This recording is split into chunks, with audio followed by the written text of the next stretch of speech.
I'm Christine Lee, anchor at CoinDesk, the show at 9 a.m. Eastern, 3 o'clock Eastern, CoinDesk.tv, CoinDesk.com.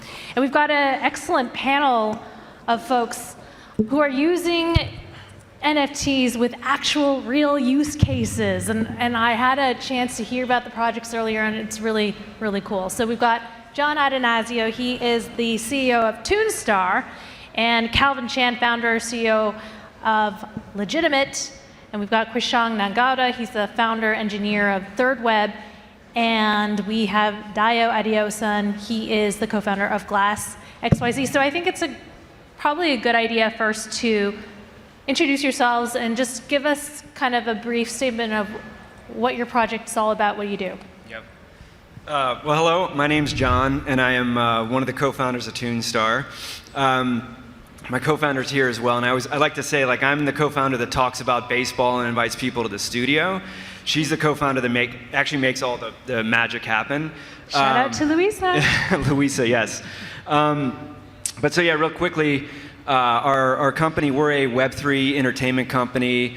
We're on a mission to build the future of storytelling, interactive storytelling, and community building on the blockchain.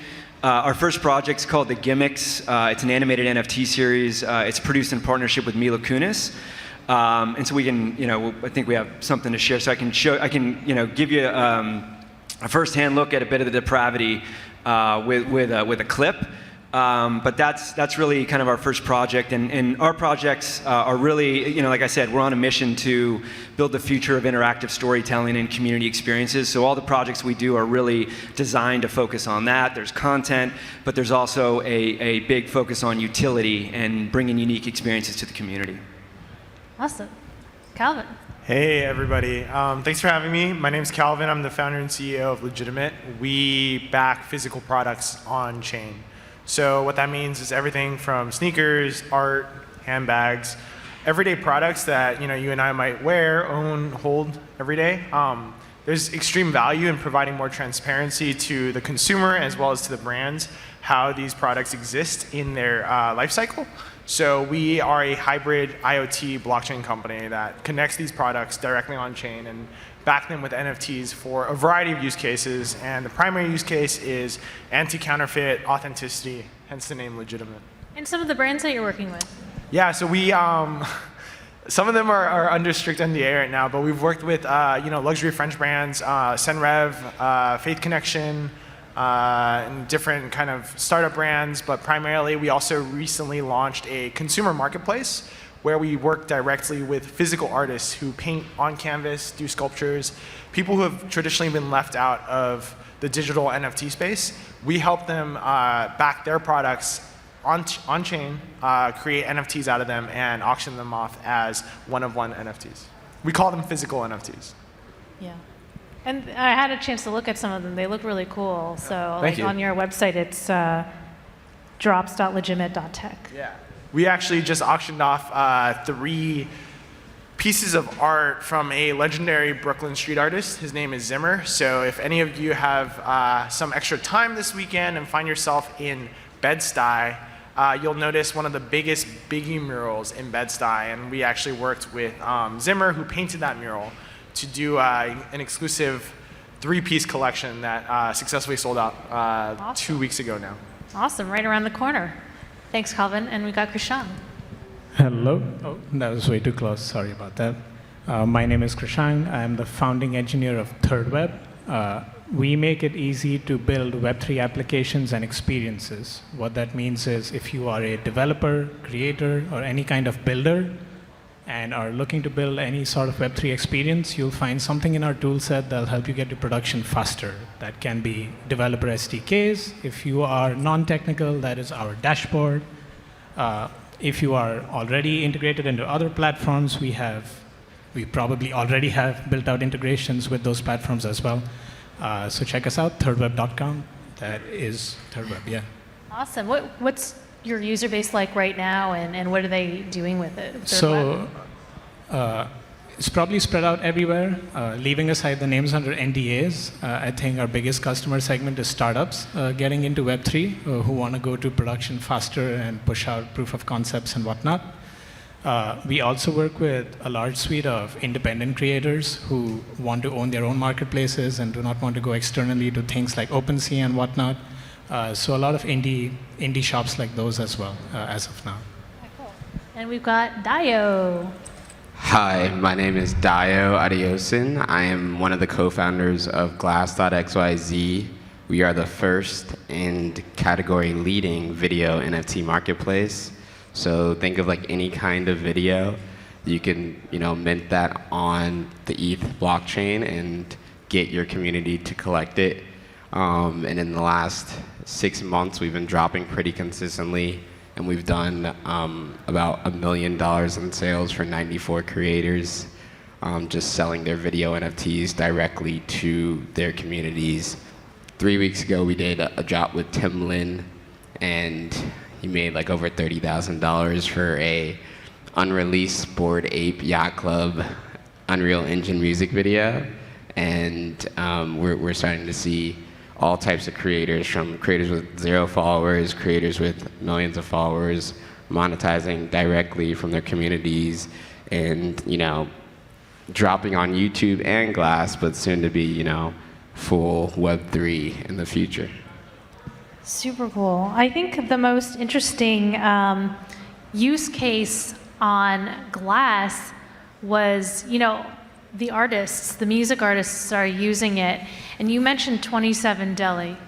And, a lot of musicians who start out, they often get into these unconscionable contracts with record labels who basically own them once they get an advance. But you're trying to put the control and rights in the hands of musical artists. And a great example is this artist. So tell us about it. Yeah, 27 Deli, he was one of the first 3 creators that dropped on Glass. He dropped like a Spotify background visual on Glass, and he was able to make $10,000 from selling that right there. And he was originally going to sign to a label which offered him $10,000 to like control his like next 5 albums. And so dropping his NFT with Glass essentially allowed him to maintain ownership and like mastership records of all of his next albums, as well as monetize and get that money that helped him go on. So he's done 4 drops on Glass, made over $40,000, and that's all through video NFTs. And he's been able to stay independent and continue to build. He actually just dropped an EP last week with songs with ASAP 12, other artists, and he's going up because of directly going to his community rather than having labels fund him and then backstage him if he doesn't pop off in like 3 months. So it's been pretty much like that for every creator we've dropped with. Well, so this kind of makes me think of like a TikTok that goes for sale as an NFT. And that's a little scary to me because so people are like, what happens when someone buys your video? It's not like they get the rights forever to your video, or do they? It really depends on the creators, what the creator wants in terms of the relationship between their collectors. So one creator like Marky Basie sold a 101 music video NFT to one of his collectors, and the collector was able to go backstage at their concert. Some creators we've seen, give access to a private Discord. Some creators we've seen give access to like FaceTimes. Timbaland allowed BTS access to exclusive beats and exclusive just motivational Timbaland videos. And so really NFTs are just a container, almost like a shipping container, that allow for access and deeper connection between one fan or supporter and a creator. But do they have rights in perpetuity over your image if they buy your video NFT? No, they don't. So like, say like Bored Ape Yacht Club, right? When Timbaland bought a Bored Ape Yacht Club, Bored Ape Yacht Club gave IP rights to all of those holders of that PFP, and so now Timlin can go drop a music video with that Bored Ape Yacht Club NFT and sell that directly to his collectors and monetize off of that. Say I collected Timlin's video, if Timlin allows, could go and put that on YouTube and monetize directly from that. And so it all depends on what the creator decides to give up, whether it's giving up ownership of that file, allowing collectors to have full master IP rights to that file, or nothing. Interesting. Well, I love the idea of raising money through NFTs, and I suppose, John, that's what you've been up to as well, in terms of being able to raise money or no. Sorry, wait. I'm thinking of Mia Kunis, because Mia Kunis, she started something called Stoner Cats, and she just wanted to be rid of the studios and create a cartoon where cats could swear, they could do drugs, they could do whatever they wanted, and then raise the money through NFTs, and then have her audience dictate what happens in the shows. And you actually partnered with Mia, and you released your own series called The Gimmicks. Yep. Tell us about it. Yeah, and so this project, The Gimmicks, was I can't say long term. Hopefully we don't find ways to monetize with the audience. But initially, it was a free drop. And so when to your point, so Mila's first project was Stoner Cats. We're fortunate. We pitched. We're the creators of The Gimmicks, and we pitched it to Mila, and fortunately, she's like a creative force, but she's also someone that's very forward-thinking and really wants to push the envelope in terms of like storytelling. I think she also very much believes in this idea of like traditional Hollywood has become this kind of private club in a lot of ways. And for if you're a new creator, you've got a new story to tell. It's very difficult to get something sold to really anybody, whether it's a streamer or you're a network. And then once you do that, you pretty much lose full control. So now you've got a team of kind of executives that are, your baby that gets to the studio might look very different if it even gets made, but there's a very good chance it just sort of sits as an option and never goes anywhere. So there are a lot of challenges for creators, specifically new creators in the system. And so I think for Mila, it's like, this is a big opportunity. And again, we saw what they did. They did with Stoner Cats, pitched her, and then this is her second project. And I think part of the learning was like, hey, let's do a project where we can make it accessible, because part of our thesis as a company is that entertainment's going to be the thing that takes Web3 mainstream.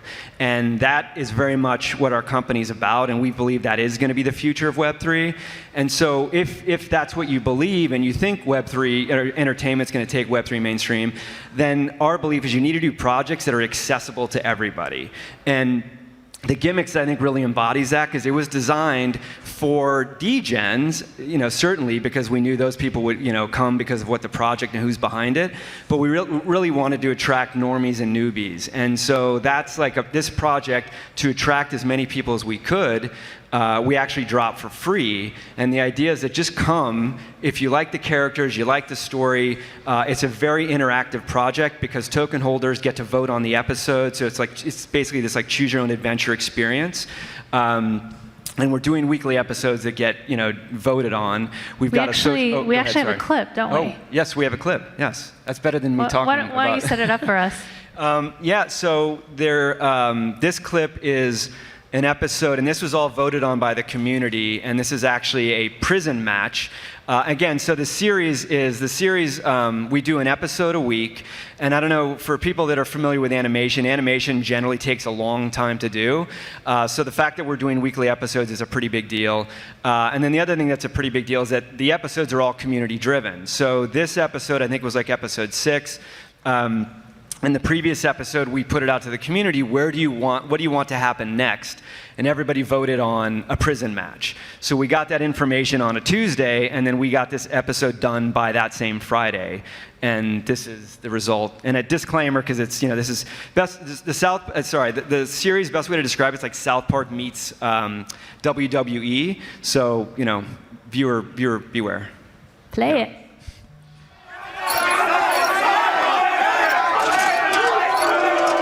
Time for a little Shawshank Redemption, motherfucker. Aye, aye.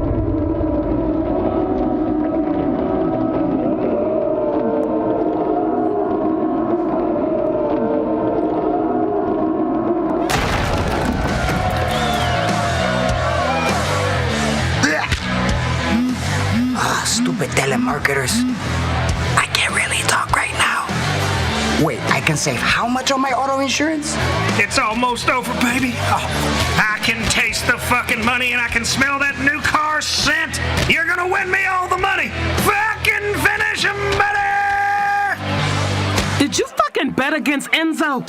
I did it to save the promotion. Our promotion. The only baby we've ever had. We have a daughter. And this is how I find out?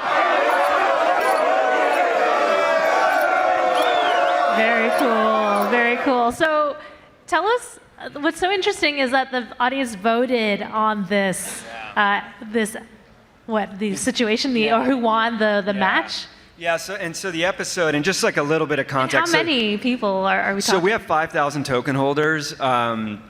And so a little context for the creative premise of the series. Again, it's like South Park meets WWE. It's voiced by the guys that voice the main characters are actually ex-WWE wrestlers. They're crazy talented as wrestlers in real life, but they're also great VO talent. The writers, it's Dave Eilenfeld and David Wright, and they used to write for Family Guy and Star Trek Lower Decks. And so there's like, this professional team that is behind this. And the premise of the series is really like this group of and I would never say this because one of the wrestlers, his name's Luke Gallo, and he's enormous.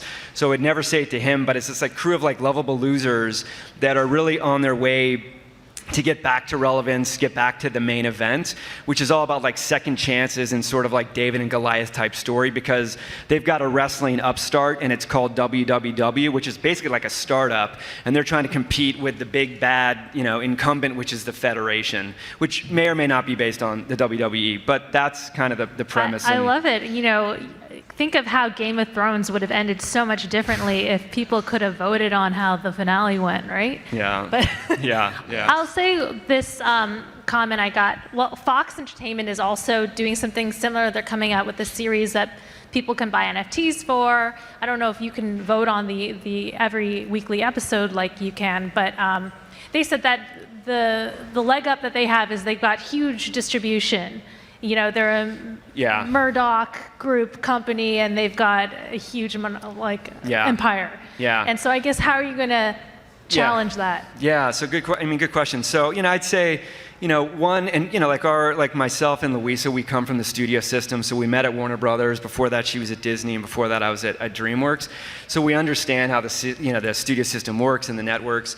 One, I would say like building IP, could be will take a bit of time is my guess, but I think where we're sort of different is, to your point, like we move very quickly, and then as far as distribution, we just announced a partnership with Hot Topic, so we're their official Web3 partner, and part of it, again going back to our thesis of entertainment will take Web3 mainstream. A big part of that is retail, and it's very hard to think of try to think of a franchise IP that didn't have a massive retail presence. So for us, this Hot Topic partnership, when you talk about distribution and eyeballs, they've got 11 million avid collectors. That's top of the funnel, and they're already collecting digital and physical products. So that's, to us, a big play for distribution and eyeballs.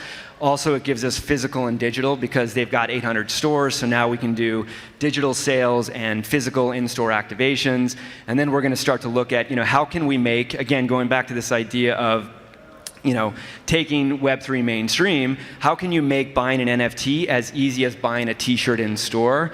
Well, I think, Hot Topic's a great partner to do that with. So that's one play for distribution. Another one, and this is a little alpha, we're in conversations with streaming partners now. So, I think all those things we, hopefully can address. So we'll see gimmicks, a streaming partner near you maybe in a few months. Yep. Krishan, I guess the same question, so you helped folks with the developer tools maybe compete against the OpenSeas and the dominant NFT marketplaces out there. But how do you, I guess, get the traction if you're, a novice, a newcomer in this new industry that tends to favor celebrities and folks with huge followings? I mean, Kevin Kelly has the phrase of 1,000 true fans. If you look at all the early NFT collections and anything published that has something to do with an NFT, it usually gains traction from people who are really passionate about whatever they're buying into. And that's what we've experienced at ThirdWeb. Whenever we get customers looking to build out Web3 experiences, it is not for 1 million people. Most of the times, it is usually for 1,000 tight fans that they have direct reach to. As far as our customers is thinking of utility, it's been different from what we've seen from things like Bored Ape Yacht Club. Collections like Bored Ape Yacht Club have sold NFTs for an expensive price and sort of tried to backfill value, make it up to the people who paid thousands of dollars to get their NFTs. And that has sort of come out to be a very backwards way of thinking about utility. I think how our customers have started to think about utility is how can NFTs be a vehicle for customer acquisition more than making money upfront. And that's sort of the main difference I've seen between the folks working with us trying to go for or tackling the open seas out there. It's a more longer-term strategy. It's not the short-term play of hacking away all the money they can get and making it up to the users later on. It's more so doing free drops and having the users stick because you are providing some kind of concrete value later on. Cool. And Calvin, you're unique among the group because you're actually the only one building on Avalanche right now. Everyone is like moving toward it and thinking about it. It's a work in progress. It's not something that has been announced yet, okay. but I guess now we've announced it. So, okay. Hello. Well, if we hit 6,000 followers in the next 20 minutes on Twitter, we're going to launch on Avalanche today. That was a joke, by the way. Fair enough. Well, I love that with the technology you're working with, you're actually embedding some sort of the NFTs in the canvases of the paintings. Is that how it works? Yeah. So I think John brought up something really interesting earlier when he brought up Hot Topic in terms of physical distribution. He said, how can we make buying an NFT as easy as buying a t-shirt, right? And I think that's the main distinction that we're trying to solve here is that like at the end of the day, an NFT is really just a record of ownership. It's a certificate of ownership, certificate of provenance. So what we do is we work with brands and manufacturers to add technology and hardware directly into products themselves so that you can actually buy an NFT as easy as buying a t-shirt. So you go to Hot Topic, you buy a t-shirt, you scan our tag, uses our legit technology, you're able to unlock an NFT, and from that it gets you access to behind the scenes community, behind the scenes exclusive access, etc. At the end of the day, a lot of people wonder like what this is useful for, and most people don't realize that like actually a lot of products out there are counterfeit. So in terms of for example, any NFT collection, you could print. We say, oh, you can't right-click save as an NFT very easily. But for what it's worth, the counterfeit merch industry, at least on the luxury side, is $500 billion plus, right, in market cap per year. So you really think about the sheer number of fake Gucci, fake Louis Vuitton, fake even like South Park or like any other kind of graphic t-shirts out there. And it's contributing not only a lot of monetary waste, but a lot of economic and sustainability waste too. So we help brands really authenticate and tokenize and digitize their physical products in a way that is accessible and understandable by end users. And you're also really focused in the luxury market in particular, right? Yeah, so primarily luxury and like streetwear. I think one of our biggest kind of sells and go-to-markets is the anti-counterfeit technology. How do you prove that what you're buying is real, and how do you prove that you actually own a real item? And for the most part, there's a lot of that activity in streetwear, in luxury. The name legitimate really came from the idea of a legit check. So for those of you who do flip sneakers, buy sneakers, there are whole subreddits dedicated to checking whether or not sneakers are legit. And people just post pictures of sneakers and ask the community to verify, hey, does this look authentic? And what we're coming in and doing is saying, no, you could actually prove on a blockchain that, hey, this product is authentic. Cool. And I guess, Dio, along the similar theme here, if you're a newcomer, a new artist who wants to raise money and get a following, it's hard to compete with the Timbalands out there and their latest drops. So what's your advice to those new and up-and-coming artists? It's it's literally like the best time ever to be a creator right now because Web3, kind of like what John was saying, entertainment and fun videos like that is going to be what brings everybody to Web3.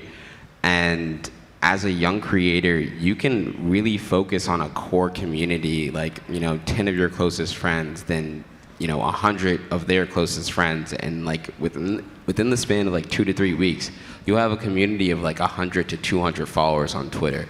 Like starting from 0 followers, you could drop an NFT, 10 editions, 0.1 ETH, you can make $1,200 right there in 3 weeks from that community of 200 followers and start to focus fully on that small community. So the 1,000 true fans thesis, where if you have 1,000 true fans that want to support you with $100, you can make $100,000 on one video.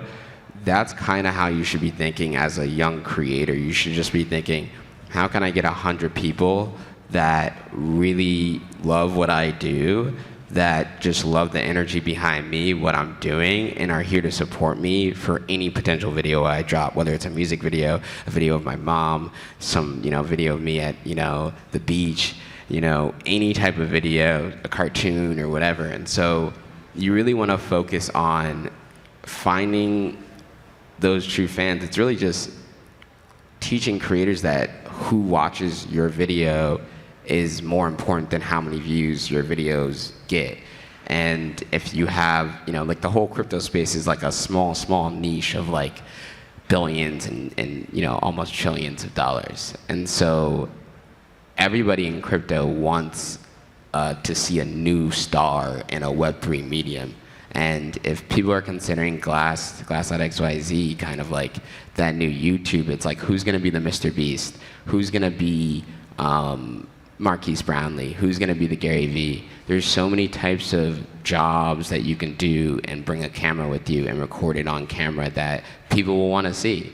And so at Glass, like, we've done multiple monetization models, auctions, editions, liquid editions, and we think, moving, from ETH to Solana, maybe, AVAX after that, that opening it up slowly and slowlier is just going to allow those creators to, grow that fan base from, 50 followers on Twitter to 100 to 150, 200, 300.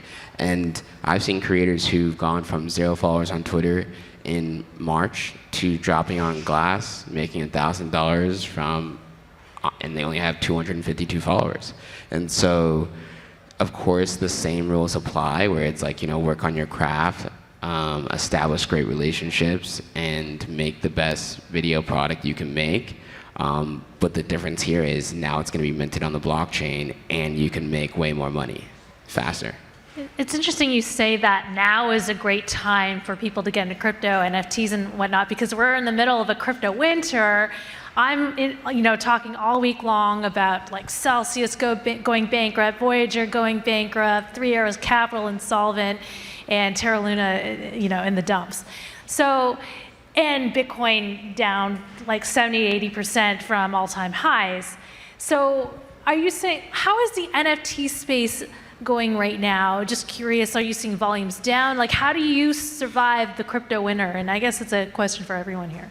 So we see a lot of creators collecting NFTs from other creators because they understand the effort that a creator has to put into the craft. We also see, bigger whales who are spectating to see if, music NFTs is the next wave. We're starting to, music, I'd say 80% of all the videos on Glass right now are music videos. And collectors, investors, sharks, they're always looking for the next thing. So I would say volume is a little bit more down, but it's actually really, really good because it allows you to get to that bull case that comes around 2025, where it's like you've built up over the past years doing this. It's like Beeple sold for 69 million, but he made a photo for 15 years every single day. And so it's always a great time to be a creator. I might have a little bit of a different opinion here. I think as a whole, we sensationalize numbers and headlines, and that's kind of just what sticks with the mainstream consumers. That's also why a lot of NFT projects come off as scammy. I think that underlying all of what's going on right now, there's actual value in what we're building, whether it's community, whether it's ownership rights. And the sooner we stop talking about a 70% dip in Bitcoin prices, the better. Having been through 3 crypto market cycles now, it's really just cyclical. And like, honestly, we don't really even bat an eye at that. So. Yeah, I mean, I agree. Like, I was just going to say, we again, our projects are really about interactive storytelling and community experiences. And, clearly, I think the market's going through a bit of growing pains. But, for us, we're seeing a lot of the utility that we've built. We do this thing called I can't make this up, but it's called a dick punch. And we're not total barbarians because we spell it differently. So it's DIC for decentralized inclusive community. And essentially what it is, it's as far as we've been told, it's the first on-chain social layer. And what it does is it allows the NFT holders to dick punch each other, and then it makes your NFT dynamic. So now your NFT will notch how many dick punches you've given or received. And it really has gamified the community, and people love it. And we're nearing 1 million dick punches on chain. And I can't make it up. And we're also averaging over 70,000 on-chain actions per week. So again, going back to what we're trying to build, for us, it's not about day trading, speculation. It's about, hey, we're building a community that people that love the gimmicks, or they love the next project we're going to do, and they love the characters, they love the world, they love the creators behind it. They want to be part of it. They want to dick punch each other. They want to direct message each other. That's awesome. Come and have fun. And I think that's what we're trying to build with our kind of projects. Krishang, last word. Could I go? Oh, perfect. I think the question to ask yourself is whether, are you a business or are you a crypto business? Are you an artist or are you a crypto artist? There is a way to separate your work, yourself, from whatever speculation is going on. So if you're a builder, a developer, an artist, or any builder of any sort, if you're wondering how to separate yourself from speculation, my man Pat's going to raise his hand in the back there. Speak to him, speak to me. I'd love to speak to y'all. I don't get to do that on the stage, but I'll be out there soon. Awesome, guys. You have really fascinating projects, and I'm just really excited about it because, I've been talking about TradeFi going down all the last couple of months, but in the NFT world, you guys have been building and growing organically your audiences and communities, so it's been really awesome to see. Thanks so much. Thank you, Christine. Thank you.